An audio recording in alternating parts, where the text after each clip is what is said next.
சேகர் பாபு நாங்க எப்படி தேர்தல் அணுகணுமோ அப்படி அணுகணும். அதுக்கு சவாலான ஏற்றுக்கொள்கிறேன். இவை எதை கொடுத்து எப்படி இவர்கள் ஓட்டுகளை வாங்குகிறார்கள் என்று தேர்தல் களத்தில் நின்று நான் பார்த்து கொண்டுதான் இருந்தேன். ஒரு சட்டமன்ற தொகுதியில் வெற்றி பெற்று காட்டுங்கள் என கூறிய அமைச்சர் சேகர் பாபுவுக்கு பாஜக மூத்த தலைவர் தமிழிசை பதிலடி கொடுத்துள்ளார். முதலமைச்சர் நேற்றைக்கு தெளிவாக தன்னுடைய பதிலை சொன்னார். நான் பிடிப்பது வெள்ளக்குடையும் அல்ல காவி குடையும் இல்லை என்று.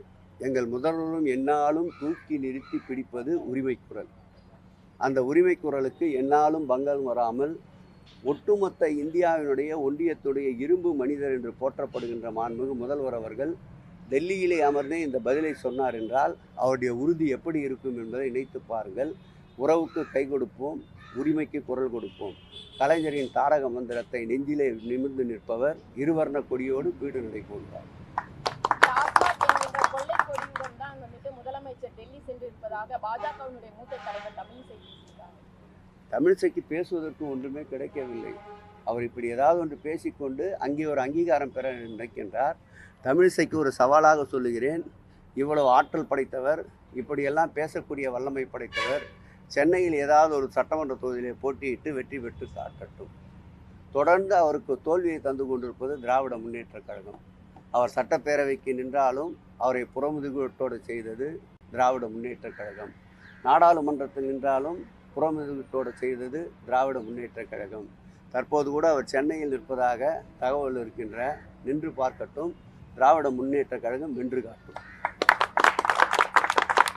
வந்துடுச்சம்மா அவனுக்கு வேற என்ன பேரு சூடா? அதாவது ஓட விட்டுருக்கிறதுனா, நான் தென் சென்னையில் இவங்கெல்லாம் சொல்லி நிற்கல. இவங்க சொல்லாம தான் நாங்கள் இன்னும் நாங்கள் நிற்கவும் செய்வோம். அதில் ஒன்றும் மாற்று கருத்து இல்லை. ஆனால் சேகர் பாபு நாங்க எப்படி தேர்தல் அணுகணுமோ அப்படி அணுகணும்.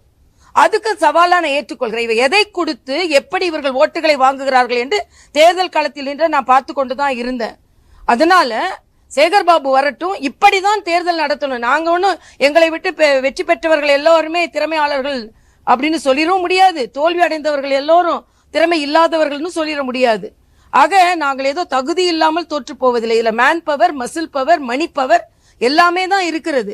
பாரதிய ஜனதா கட்சி வளர்ந்து வருகிறது. இதே தென் சென்னையில இதற்கு முன்னால் வாங்கிய வாக்குகளை விட நான் வாங்கி இருக்கிறோம். 22 தொகுதிகளில் 18.5% வாங்கி இருக்கிறோம். ஆக ஒரு கட்சி மெதுவாகத்தான் வளரணும், வளர்ச்சி பாதையில் நாங்கள் இருக்கிறோம். ஆனா திராவிட முன்னேற்ற கழகத்தை நான் விமர்சிக்கவே கூடாது என்று அவர் சொல்ல முடியாது. எப்படி என்றாலும் நாங்கள் விமர்சித்துக் கொண்டுதான் இருப்போம். தேர்தலில் வெற்றி பெறுவது தோல்வியேறுவது என்பது நம் கையில் இல்லை. ஆனால் ஒரு தமிழகத்தின் ஒரு பிரஜை என்ற வகையில் நிச்சயமாக நான் இதுதான் சொல்லுவேன். இன்னும் சொல்ல போனா அவர் சொன்ன புதுச்சேரியிலிருந்து தள்ளாடிக்கிட்டே வந்தேன் அப்படின்னு சொல்றேன். எதை சொல்ல வருகிறார்? அப்போ இவங்க டாஸ்மாக் நடத்துறதுனால தமிழ்நாட்டில் தள்ளாடி கொண்டே இருக்கிறார்களா? நான் 1 வருஷம் ஆகியும் நான் தள்ளாடுவேனா? இப்ப தினம் தினம் டாஸ்மாகை வைத்து வருமானம் பார்த்து கொண்டிருப்பவர்கள், வருமானத்திற்கு மேலே வருமானம் பார்த்து கொண்டிருப்பவர்கள் எல்லாம் தள்ளாடி கொண்டிருக்கிறார்களா என்று நான் கேட்கிறேன். ஆக எதை கேட்பதற்கு எதை சொல்ல?